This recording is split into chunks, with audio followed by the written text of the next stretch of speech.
So, Brienne, which one did you like more? Spider-Man 1 or Spider-Man 2?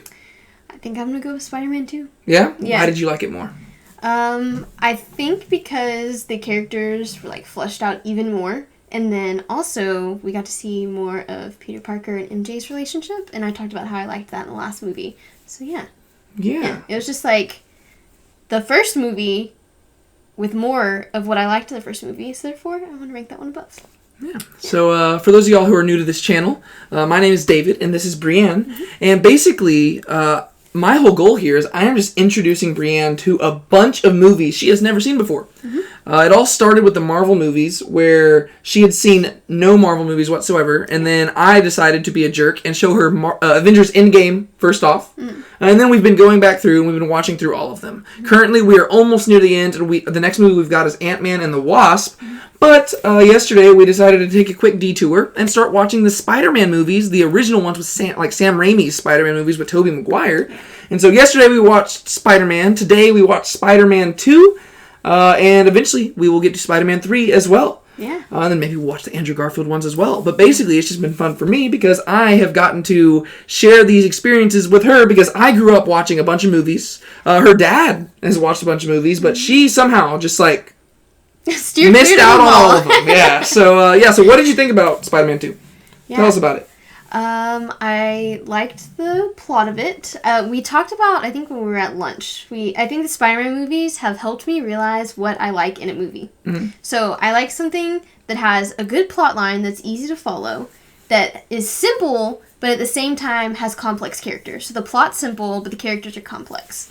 So it's easy to follow, nothing crazy. We were talking about how in the Marvel movies, a lot of times I feel like they almost try too hard when you start adding a whole bunch of superheroes, and they all have these plasma guns and this and that, and outer space extraterrestrial and all that kind of stuff. But something that's so simple like Spider-Man, where it's just this neighborhood kid and he gets bit by a spider and all of a sudden he has to figure out how to use these powers.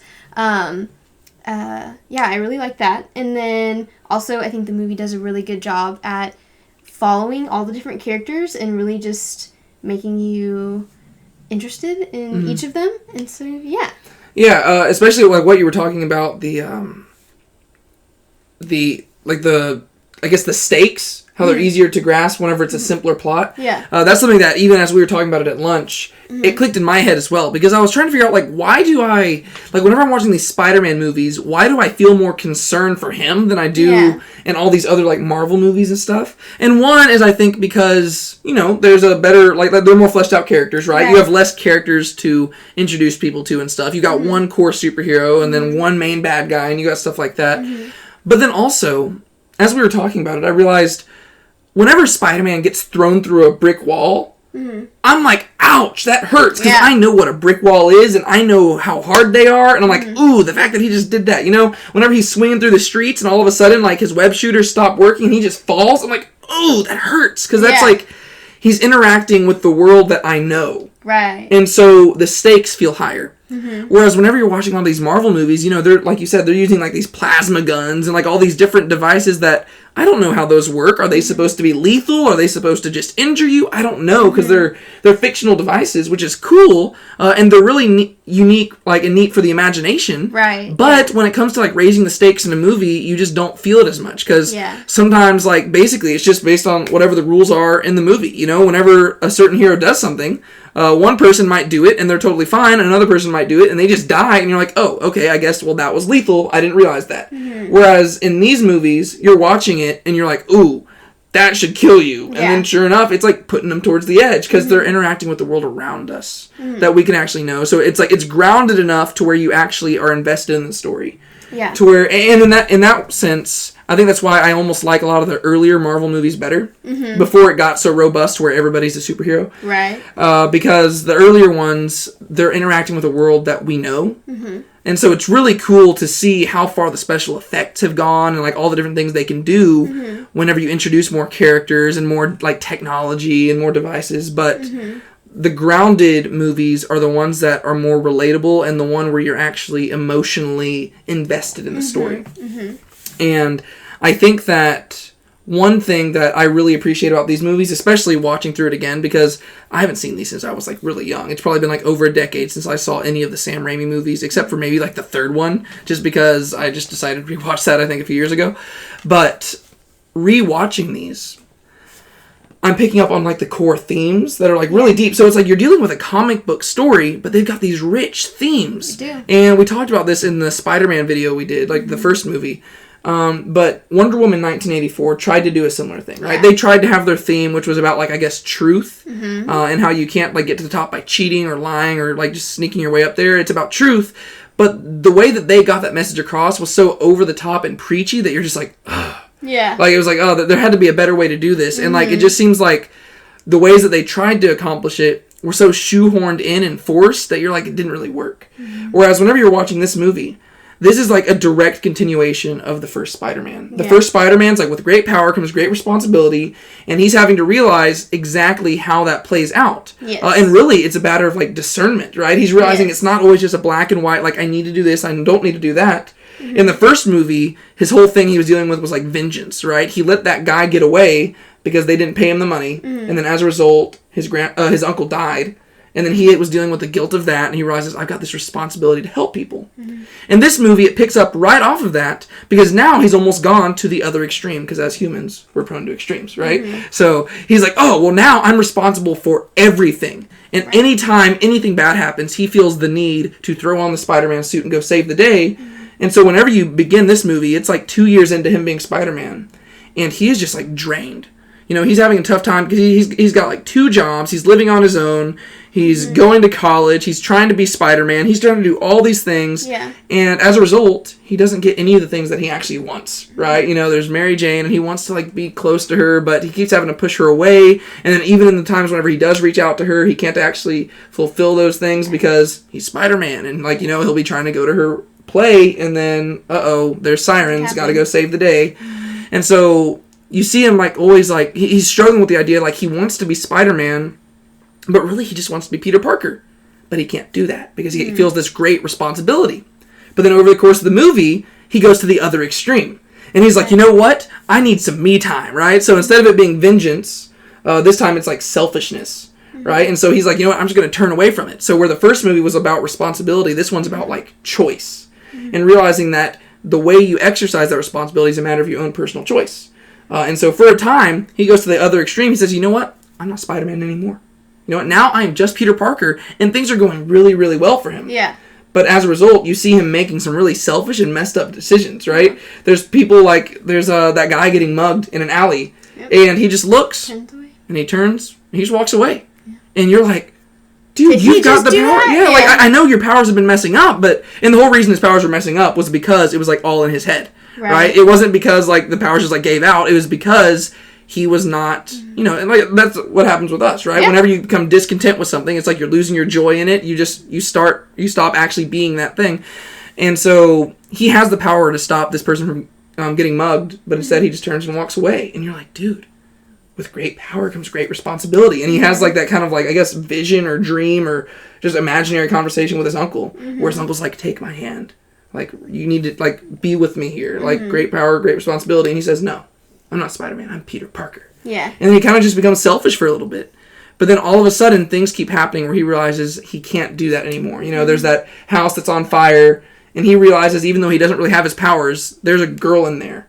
And he's got to run in there and he's got to save her. And so he goes in there, he saves her. But then he also realizes that somebody else died in the fire. And he's like, if I was Spider-Man, I could have saved the day. Yeah. And so he once again, you return back. Great power, great responsibility. He's like, okay, I need to be Spider-Man, but I need to do it for the right reasons, right? So I love that because it's all about motive and motivation and desire. Like, you're not doing it because you have to, you're doing it because you desire to. Right. You realize you have that power.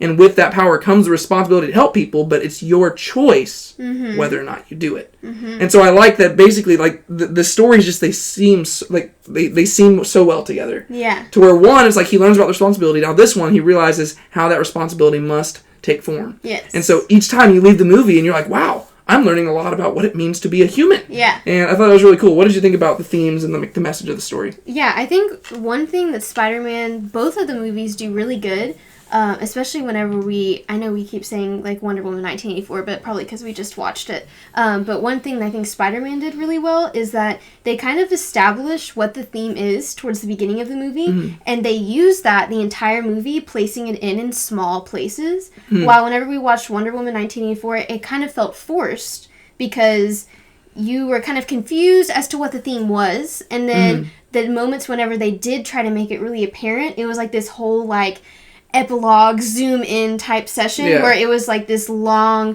speech kind of how they talked about how it was kind of like preachy, but I think Spider-Man does really good at using it throughout the entirety of the movie instead of like little spots, because then you get to see it being applied throughout everything that happens, and then you can kind of think about it yourself and also apply it to like your own life, so it kind of works in both ways. Yeah, and it's a constant theme throughout the whole movie from different characters, right? So basically everywhere Peter goes, these themes are being pushed on him. And this is almost like something, I think that's another thing that makes it relatable, because it seems like there are some things in life where just, there's like this theme of like, what did you learn about yourself or about God or about life at this point in your life? Yes. And it seems like, I don't know, there's times where I just, it seems like, okay, well, right now, God is teaching me about love, right? And it seems like everything that's happening, whether I'm interacting with you, my mom, interacting with somebody, it's like, okay, what's about this? Or maybe he's teaching me about grace, faithfulness, responsibility, self-control, different things. It seems like there's like these periods of time where we just like kind of learn these lessons, right? And it seems like that's kind of what's happening in Peter's life, where everywhere he goes, he's learning about how to take the responsibility he has and apply it in the best and most efficient way. Yes. Right? And so it's not just, like in the case of Wonder Woman 1984, I'm not trying to spoil anything here, but you just have certain characters who just show up at some point in the movie and are just like, oh yeah, truth, truth, truth, truth, truth. And then Wonder Woman, truth, truth, truth. But over the Spider-Man movies, it's like every character. Yes. Right? Like he's recognizing, okay, I've got this responsibility that is like so great to where it's fracturing my relationships with everybody. Like it's distancing him from his best friend. It's distancing him from Mary Jane. It's distancing him from basically, like, his aunt. It's distancing him from every single person. And he's realizing it's all because of this responsibility. Right. And so he's having a fun time being Spider-Man, but at the same time, it's just like it's making him not able to be Peter Parker. And so it's really cool how it's very fleshed out to where it's a constant theme the whole way through. And you just get to see how a good script is being written. Right? Because you can tell that they put a lot of thought into this. Yes. And I talked about this again also in the last video on Spider-Man. You can tell that there's a lot more thought and care put into these movies than we have put into a lot of superhero movies nowadays. Because nowadays they're just pumping them out. They're like Marvel's trying to, normally, not in 2020, but we're filming this on New Year's Eve, by the way. I don't know when y'all are seeing this, but we're filming on New Year's Eve 2020. But Marvel, in a normal year, they're pumping out like 3 or 4 superhero movies a year. Right. Whereas, they're just like kicking this stuff off. Spider-Man was 2002. This one I think was 2004. Right? So they're taking their time here. They're making sure they've got a good, compact story. And you can tell there's a lot of thought put into it. Like they're fleshing out the themes. They're doing all the stuff. So it's not just a good superhero movie. It's a good movie in general. Yeah. And that's what we see a lot of the times with some of the earlier superhero movies. Because at the time, there wasn't really a superhero genre. Nowadays, most movies fall into the superhero genre, it seems like.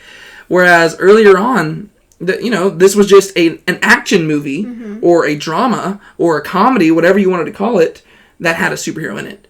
And so they were just trying to make a good movie that happened to feature a superhero. Right. And in order for it to be bought and accepted by the majority of the movie watching community, you needed to make it good. Or else we wouldn't have superhero movies nowadays, right? So I liked that it is very, you can tell there's a lot of thought put into it. And that really, since we're talking a lot about like movie making and stuff, that brings up another thing that I noticed watching this movie that I'd totally forgotten about. But this movie is shot a lot like a horror movie. Yeah. It's kind of scary. What did you think about that? Well, whenever we watched the first one, I kind of saw there was a few scenes where I was like, that kind of is like a jump scare. Because I also have not seen a lot of like horror movies or like scary movies. She hasn't seen like any movies. It's been great. I've been enjoying this a lot. If you haven't noticed, I'm not very cultured when it comes to movies. Yeah.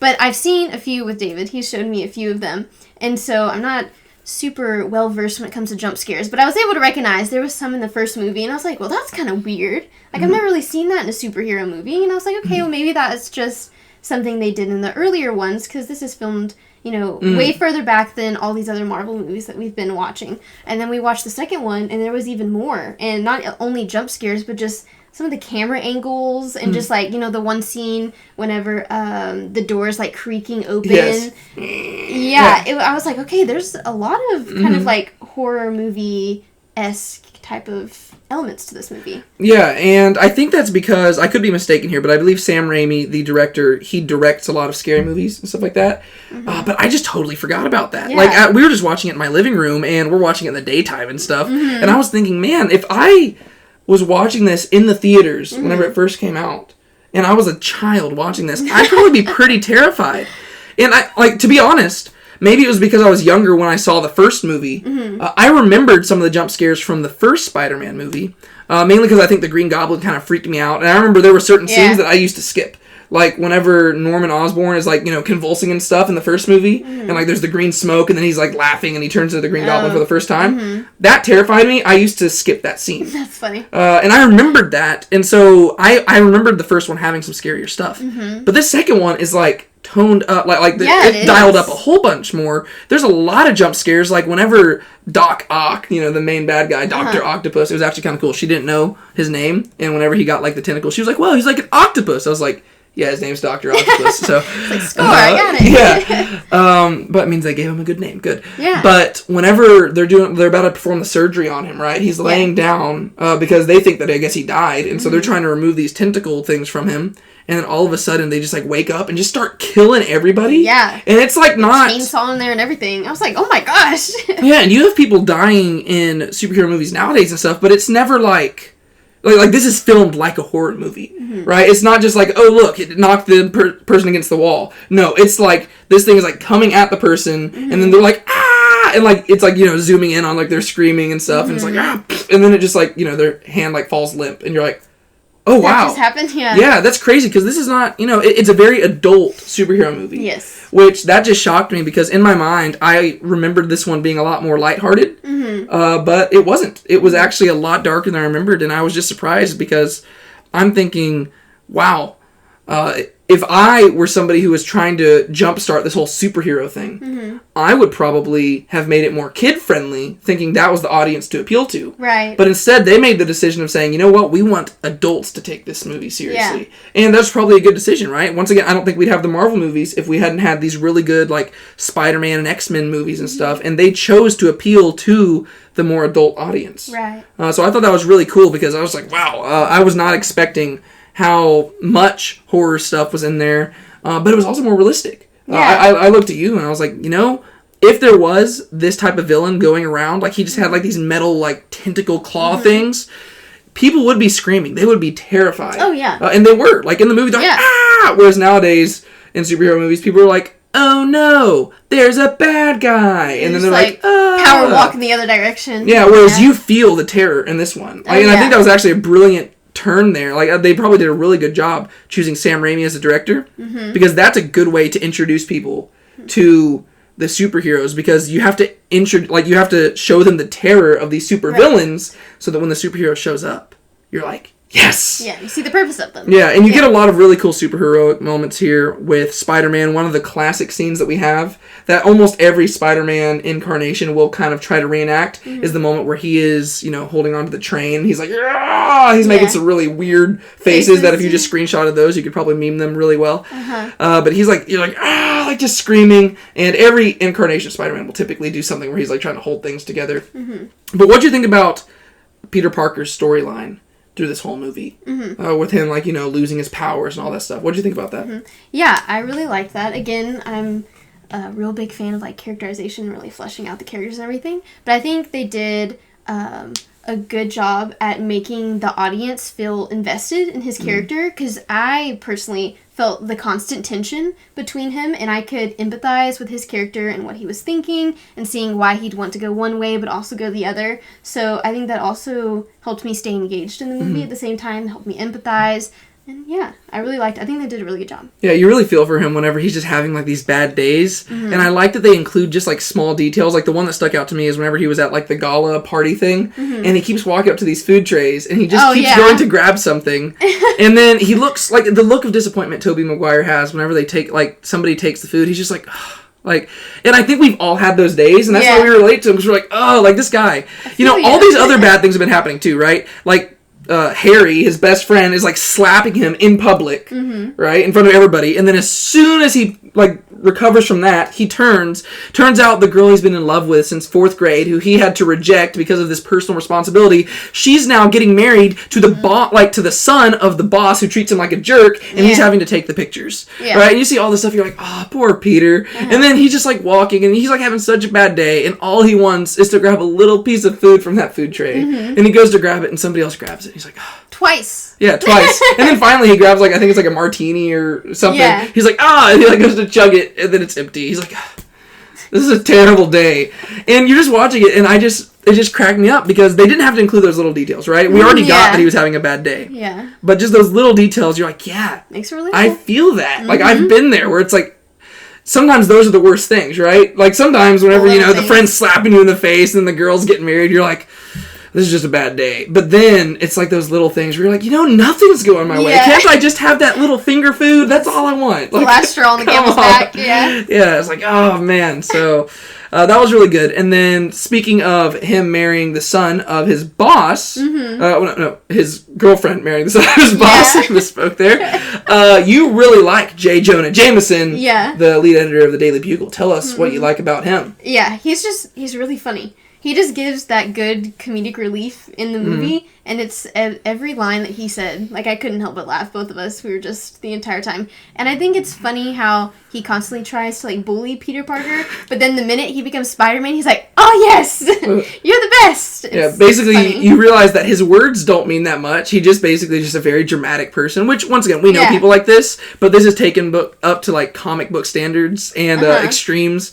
And really, he is the person who makes this a comic book movie. And for that reason, everybody, like this is probably, other than Robert Downey Jr. as Iron Man, people would say that this is probably one of the most perfect casting choices, because whenever you read a Spider-Man comic, J. Jonah Jameson is like the exact same. He looks the exact same and everything, and this guy, like, it's so perfect how he plays it, because one moment he's like, turns out I was wrong all along. Spider-Man is a hero. And you got Spider-Man's like suit hanging up there on the wall. He's like, man, he's the only person who could have saved Doc Ock. And everybody's like saying, yeah, I know, he really was a hero.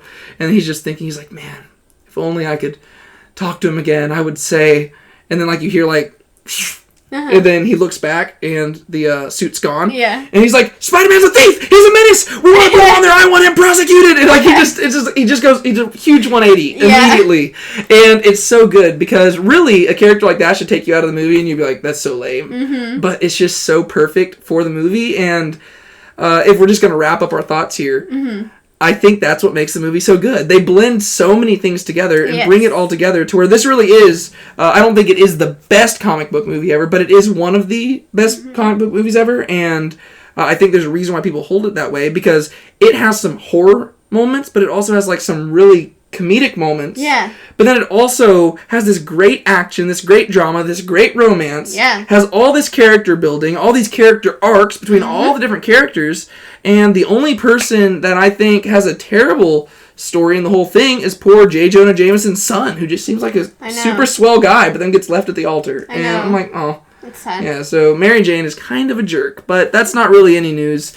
Her and Peter have really good chemistry, so we'll let it slide. Yeah. But she is kind of a jerk. She's even a jerk to Peter in this movie, too. And I'm like, Peter, I get that you really like this girl, but I would probably just go find somebody else, because she's kind of back and forth. And I'm like, but they have really good chemistry, and so I'll allow it. Yeah. Not that I have really any say in that.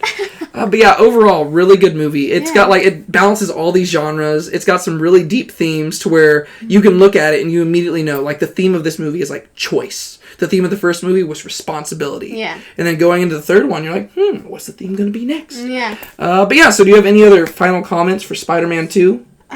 I think I have to comment about the CGI of Doc Ock's little arms. Yeah. Just because we tend to talk about CGI, I feel like a lot in the past few videos, but they did a really good job. Especially thinking about like when this movie was filmed, they did a really good job. And I even made a comment how they kind of made like his tentacles or whatever you would call them almost like animalistic. They kind of like snakes. Yeah, they almost like personified them, which is really cool. It was kind of like Medusa kind of ish, but I thought that was really cool how they did that. So yeah. Yeah, and I think one cool thing that they've done in both of these movies is that they show, like, they don't just make the villains outright bad. They give them conflict, and really the way that they do that is, in both movies, they've done it to where basically the villain's having a conversation with himself. Yes. Right? So in the first one, Green Goblin's like talking, Norman Osborn is talking to the Green Goblin mask, but he's also hearing his own voice responding and stuff. And then in this one, you literally have the guy talking to the tentacles.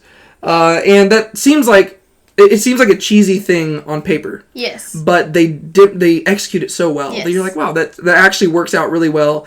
And to your point about the CGI, I think that it's actually crucial that they did the CGI well in this. Because if those things did not look realistic, all the horror elements would just immediately be cheesy. You'd just be like, oh, this is really lame. And it would have just been a really stupid scenes where it's like, oh, those are just like cartoon arms killing people. Yeah. But instead, you feel it and you're like, oh, that's scary. Like these are like these metal things, like with these, like, and you're like, oh my gosh, like that's intense. They did a really good job here. And this is back in 2004. Come on. Yeah. Why can't we have that type of CGI nowadays? We're getting lazy. Come on, people. It's 2020, almost 2021. Let's get our act together.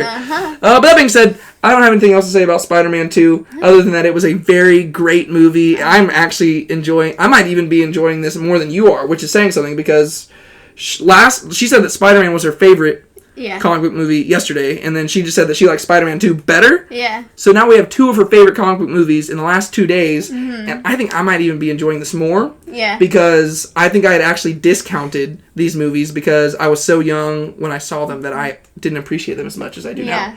Like, I remember I did like them because I remember getting so excited. Like, my dad and I went to see Spider-Man 3, and at the time, I thought that was the best movie ever. For my, like, little self, I was like, oh, this was great. Yeah. Whenever we get there, we'll talk about whether or not it is. Yeah. But I remember I did really like these movies, but over time, since we've had all these superhero movies, I almost kind of discounted these. And we've had so many Spider-Men that I was just like, Tobey Maguire, he's all right. But going back, like, these are good movies. So I've been appreciating watching those with you. Yeah. So I'm kind of glad that you hadn't seen them. Yeah. That's the case with all these movies. It's kind of fun to get to experience it fresh with her. Yeah. While also, like, engaging in nostalgia with me. But do you have anything else to say about it? No, I think that's it. All right. Sounds good. Well, thank you again for sitting through me ranting and allowing Brienne to talk briefly in these videos. My name is David. And my name's Brienne. And this is Now Let's Be Honest About Movies. And we will see you later.